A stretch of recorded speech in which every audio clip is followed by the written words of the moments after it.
Hey everybody, welcome back. This is Edwin the Magic Engineer, and I wanted to take you guys through the electronic side of my actual collection, how I actually organize the cards and the applications that I use and the tools that I use.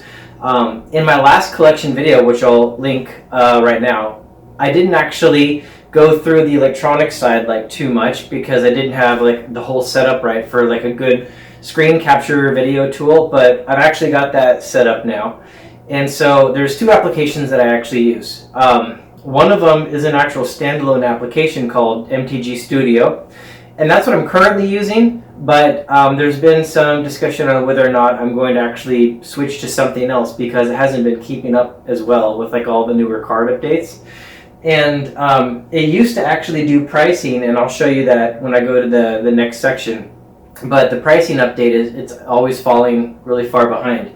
The other one that I actually use is Echo MTG, and I'll be showing you guys this one also. This is a web-based tool, and on the main tool, which is MTG Studio, I keep the entire collection, which is at this moment like 34,000 cards, and that's for everything.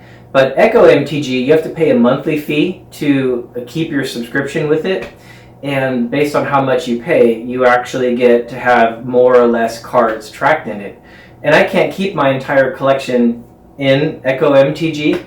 Well, I mean, I could, but I don't want to pay that much. So I think my limit is like 5,000 cards, and that's like $2 a month. And I found that it's actually worth it because they actually do a pretty decent job price tracking and notifying me when a card spikes up or something changes value. And something I've already done quite a few times is a card that I don't play with will actually spike up in my collection.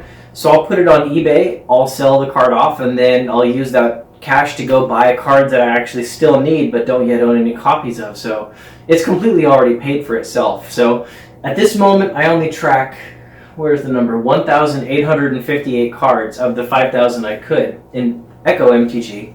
So of course what I did is I looked through the cards that I thought would be the most expensive and put those ones in because those are the ones that I, of course the most interested in. Everything else like tends to be fairly lower in value. So why don't we start with MTG Studio and let's get to it. Okay, so this is MTG Studio, and I know it might be kind of difficult to see all the text on your screen because this is YouTube and you might be watching this on your phone or a lower resolution display. So I'll just try to talk you through some of the features here. What you see though is there's two windows. There's a window on the top and there's a window that's down on the bottom. The window down on the bottom is, for me right now, it's my collection, and the window on the top is all the possible cards that have been made, all the different versions of them that could exist, right? And you'll notice when I click on a card, after a second here on the left, it'll actually download, or at least attempt to download, an image of what that card actually looks like. And that can be pretty useful because as you click through the different cards here, you can see how they kind of change over time, right? And when you're trying to organize your collection, that can be pretty big.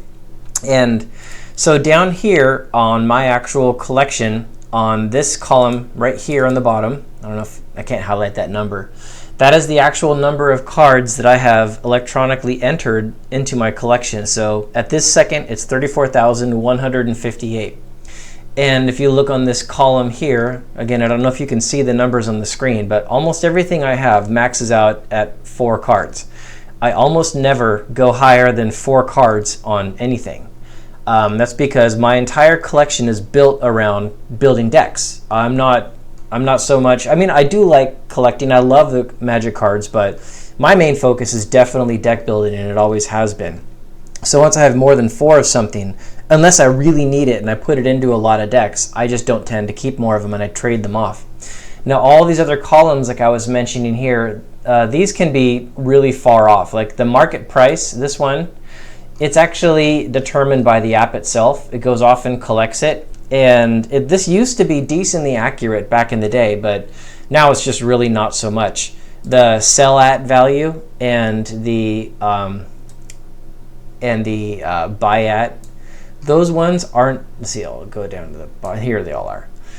Those ones really aren't very useful at all anymore, because these ones tend to be fields that you can type in yourself, but the thing is, like, at one point you type in a price, but then as time goes on, that price doesn't really work anymore, and so, you know, this just kind of gets outdated. So what you can actually do is just, you know, remove those fields that are basically just, you know, not even worth like having in there, because they're just kind of wasting your time.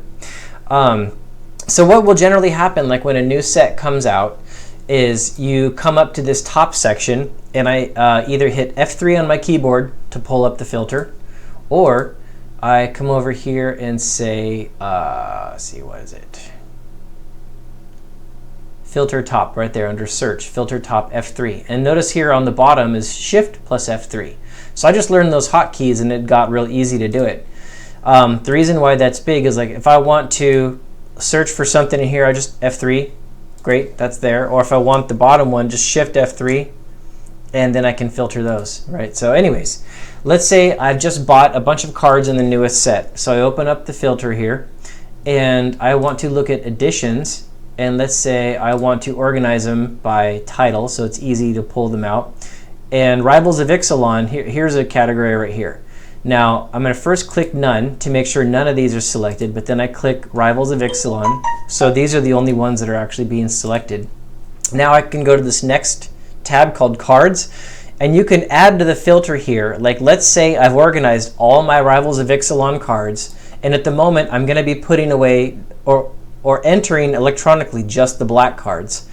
And let's say I do the normal thing like I do on eBay. I buy a set of 4 of each common, uncommon for like $40 on eBay, right? And so then I hit go, and what you see here is like there is a couple bugs still with this tool, and I've just kind of learned to work around them. So what you see here is at the top, these are all the cards from Rivals of Ixalan. They're all black, right? But you have also some gold ones that do actually contain black color. Those are still in the filter. If I want to edit that filter even closer, I can hit customize, and then I can see all the individual ands and ors and stuff like that. And I can filter it out so it's just, you know, the specific ones I'm looking at, but oftentimes I can just ignore that and kind of work around it. So then what I'll often do is I'll just start at the top of the list because I know I've got those, and I hit the down arrow here. This is like this little blue 2 arrow down, and that adds it to my collection. And then I'll come over here to this arrow and go 1, 2, 3, and because now it says quantity 4. If I did it the other way, where if I just click this button down 4 times, the first one's fine. Then on the next one, it's like, hey, do you want to add this to your collection? Kind of a pain, right? So you have to keep on clicking yes, right? So anyways, that's how I'll normally add the cards to my collection. And if I want to see it here clearly on the bottom that I'm not accidentally doing more, then I'll do Shift F3, and I'll do the same formatting here. I'll say None, Edition, Rivals of Ixalan, check, Cards, only black, Rarity, only uncommon and common. Then I'll say OK, and you see only the ones here that I entered are actually there. And that makes it kind of nice, because then when you come to this top one and you're trying to just like add them in, you can like see the one-ofs each going in, right? And it's not lost in noise along with a bunch of other cards. Here's the one problem though. You take a card like, let's say, Counterspell. So there's tons of editions of Counterspell that actually exist, right? And let's say Counterspell, I was doing Mercadian Masks. So I'll do this bottom column, and let's say I just uncheck that, and let's go find Mercadian Masks. There it is. So I'll check that, and it's uncommons and commons, and let's say the color is going to be blue this time, and I say apply. Okay, so I've got all these Mercadian Masks, commons and uncommons. These are actually all in my collection, right? But let's say I decide that I want to add this Mercadian Masks Counterspell. So I click on this on the top one, and I click down, and yes. But here's the thing. I might not actually want more counterspells added to my collection. Maybe I already have all the counterspells I'm going to need. And when I have the filter set up like this, I don't really actually see all the other editions of Counterspell. So if I click on this one and undo the actual filter, go by actual name, and then I look, I can see, oh, wait a minute here. I'm going to uncheck that one. I've got 5 5th edition, 8 from Tempest, 2 from Mercadian Masks, 4 from Ice Age, 1 from Beta, and you know I don't even have my revised ones in here. I actually do own revised ones now. So let's go ahead and add those. 1, 2, 3, 4. Oops. 1, 2, 3. So anyways, if I had only Mercadian Masks on the filter below, then you're not going to notice you have duplicates. And what will happen oftentimes is Wizards of the Coast will reprint a card, and I'll not even realize it's a reprint because it's not a set I'm familiar with, so I'll add it into this collection below, but then I'll have 4 others from like another set. And so I don't really want 4 others from another set. And so at that point, the 4 new ones in the latest set, I'm just going to filter them right out and set them aside and trade them away or give them away or something like that. You do see, of course, I do want lots of counterspells, but I mean, come on, guys. I mean, counterspell, that how many decks actually use counterspell? Of course, I want a bunch of those, but that's why I made a good example. So MTG Studio actually, I think, used to have the ability to play the game also, or like kind of go through decks and test. I don't use any of that. When I want to update, then I'll just come in here and say check for update, but it doesn't update itself when you first open the actual tool up. And you'll also notice if I want to find my collection, I just went to Tools and Locate Collection, and then you can see the normal path that it copies it to, and see this MTG Studio.collection. Well, that's my entire collection file, but it's in the format of MTG Studio. If I want to output this database to something else, what I can do is I can just come in here and say import, so I can bring in new cards into my collection, or I can go to, under cards, I can go to export, and I can dump all these cards out to an Excel spreadsheet or just plain text. And I'll do that and then bring that list with me to work. And so I'll have it on my work computer. And if I'm sitting there at work and someone says, oh, hey, there's a great price on this card, and maybe I'll say, oh, I'd need to know if I actually own that card. Well, now if I have that text file with me at work, I can just open it up, check real quick, and see if I have any copies of that card or not, now that I have that, this whole collection up there. So many of you might have already your own tool that you're using, and you might already realize that this tool has got faults and I'm kind of clunking around. And I'm completely aware that that's the case. The problem I've got is if I'm going to shift over to another tool, then I need to actually take the effort to actually do the export. And then the other tool actually needs to be able to import from whatever that is. So I'll probably export to an XML file, right? And then the other tool will have to import. And then that other tool has to be able to handle a collection my size and then all the crazy additions as well, right? Like, let's see, what's a good example? How about Howling Mine? So Howling Mine, I do have 4 revised ones, and then I've also got some collector's edition ones that I just got a little while ago. And where are those? So here we go. Here's collector's edition. I bought 4 of them, right? And you can see that the collector's edition is actually a set that you can have in here, right? Well, the reason why I picked this card is many of the tools, they don't track things like either collector's edition or foreign black border, but you can see MTG Studio has got like all of these different versions that are in there, and that ends up being pretty important because if you're trying to keep data track of your collection, a foreign black border Howling Mine might be a $25, $30 card. Whereas a revised one, it's only like, I don't know, $8, $10, something like that. So it makes a big difference if you're actually tracking a foreign black border one. So you want your tool to actually track it. So MTG Studio is good at that is one thing. And then the process, like I was mentioning, of exporting to another collection, well, that becomes important too because many of these other tools I've attempted, they don't export or import from my export of this tool very well.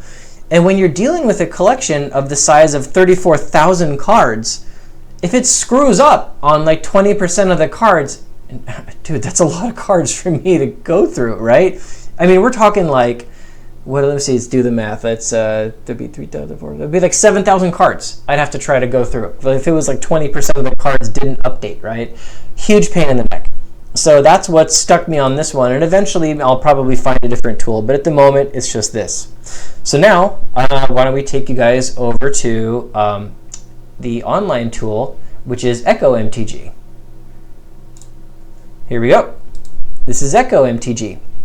Now, this is, like I said, it's just 1,858 cards that I have tracked in my collection, and you can see the overall collection value there. And this is an important one also because you see this top line here is the total ballpark value of the cards that are entered in there. And this bottom line here is what MTG, Echo MTG thinks that I've actually entered in. That's what I've spent in cash out of pocket to buy the collection.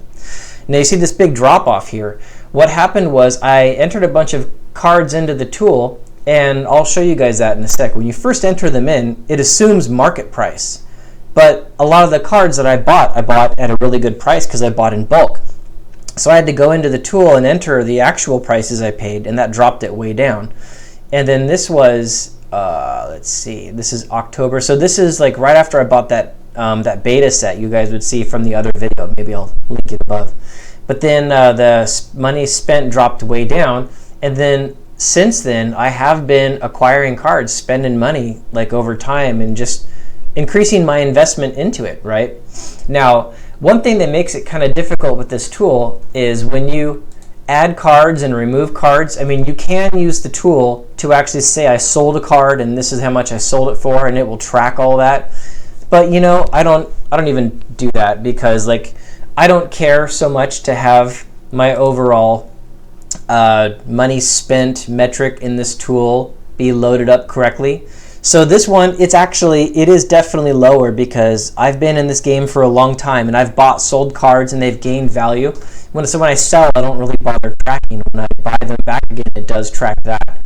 So my net investment into Magic the Gathering is definitely not 23 grand. It's been much lower, but also if you see the actual growth here, the growth is much larger than the money that's actually invested, and that's actually the appreciation of all these old school cards, all these vintage cards. They've been going up a bunch in like the last like 2 years, which is what you see here on it. So that's interesting. So if I come over here to the actual, this tab here, I clicked on the left is inventory. So this is my actual collection. If I click on today, it'll show the most expensive cards going down. And like I said, this tool is much better for actually tracking prices, but it gets difficult with cards that don't have a lot of like velocity. They don't have a lot of turnover. So like if I click on this Black Lotus, for instance, for my unlimited, you see the price stays fairly solid, but then you see these wild swings where it goes up to $8,000 a card down to like $4,500 a card. What's really actually happening here is the amount of cards actually changing hands and the market starts dropping. So somebody somewhere, I'm sure, bought a graded mint Lotus here. Then someone bought a played one, then a graded mint one here, then someone bought a played one, and there's not that many Lotuses changing hands. And so when the data gets very sketchy, because there's just not a lot of it coming in, then the graphs start to go off. And you can grab the tool here and zoom out and see how it's changed over time. And like, see, somebody probably bought a Beckett graded 10 one here, right, for like nearly $12,000, right? But I mean, that was probably like just an entirely different thing. So there's times where I log in and I look at my overall account value, and it'll have my Lotus rated at like $3,500, $4,000. But that's probably not the case. It's probably worth more than that. Mine's probably worth, probably 4.5 or something like that is a better price. Maybe almost 5 because it's signed by Christopher Rush. But, since the data gets so choppy coming in, it doesn't really track that. Whereas if you take a card that's a little bit different, like maybe one that changes hands a lot, like let's say Bayou. And so let's look at revised edition Bayou. Oh yeah, this is a funny thing. This deserves to be mentioned also. So you see how the data is much more consistent because the cards change hands, right? What'll happen here is somebody somewhere will enter a transaction that they had with a revised value, and they'll claim it was revised, but anyone watching this video will know, you know what, that was probably a played beta that changed hands, or like a decent quality beta, but somebody accidentally entered it as an actual revised beta, or a revised value. And so you'll get this price spike on it, and sometimes the moderators of Echo MTG, they'll actually have to come in and notice something like that. But it's kind of unfortunate because it throws the tool off. And if I zoom in past that little bump here, you can see the individual transactions kind of changing hands and the variable price on it. And so that's pretty nice for looking up cards. But Echo MTG also has this ability here of MTG Card Market. And I really like this feature. So starting at the top here, you've got Explorers of Ixalan. And as I scroll down, you've got all these sets going all the way down. I'll scroll down quickly to Alpha. And you can see the overall prices. And what it lists here is the most expensive cards in the set. And you can see the individual prices on those most expensive cards if they had any moves that happened recently, like up or down. And if you click on that actual set, you can now scroll down and look a little bit deeper into the set and see if any of them move like up or down, which is it's a fantastic tool. It's a great way to see what has been like the biggest winners and losers. And another thing, let's see, I'm trying to remember where I actually saw this. Okay, so I clicked on another button here called Sets or Expansions on the left side, and on some of these, like let's go to Iconic Masters. So they'll have completed set value in here, and they screw up on some of them. They'll have expected value even on some sets. They didn't actually have it on that set. Let's pick a different one that maybe they'll hopefully have. Here we go. Shadows over Innistrad. So if you were to buy the whole set today at today's market prices, there's the price. If you were going to open a box, look up on eBay what the box is going to cost, right? But then if you want to know what your average expected value is, well, there you go, $44.80. And how powerful is that? A tool that'll actually tell you that right off the bat. And then you can even scroll down in the set and see the recent price changes. And if you want to see an individual card, you'll click on that, and there's the actual price transitions for the actual cards. So this tool has been amazing for helping me watch for price trends. This one doesn't say anything about availability, but it'll show price trends. And when I see those price trends, I'll start looking around online to see, are these cards, are they all sold out everywhere? Is there inventory? Why are they spiking and stuff like that? And so it's fantastic for that. So you can actually also use this tool to input your actual decks. And so here's my vintage deck. But this one is obviously, the market value they have is obviously wrong. Because this card includes full power 9, and just the Black Lotus itself almost costs that value. Then add in the Black Lotus and one of the Beta Moxes, and you've got that value. So I don't know what they're smoking to come up with this total market value. But then also when you're doing this, it'll show cards that you have in your actual collection, which is a pretty cool feature. But if it's cards you haven't yet entered into the tool, whether you can't enter them into this deck. And I found this tool to be a little buggy, so I don't even honestly use it to enter most of my decks. All that I use this tool for is just looking at the collection and looking at the market and looking at the trends. And this is the last feature that I actually want to go over. This 7-day one is really important.